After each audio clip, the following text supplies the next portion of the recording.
You ask Tiger to solve. This deals with linear equations with one unknown. The final result is x equals 6. Let's solve it step by step.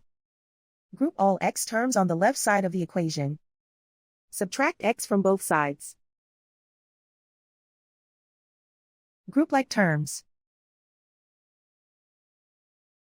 Group the coefficients.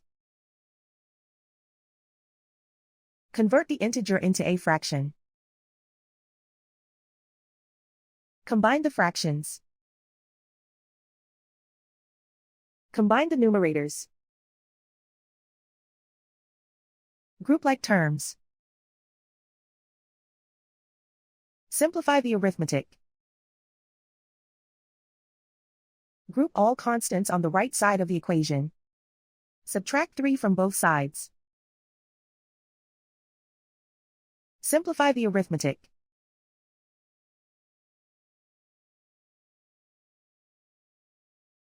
Isolate the x. Multiply both sides by inverse fraction 3 over 2. Group like terms. Multiply the coefficients. Simplify the fraction. Multiply the fractions.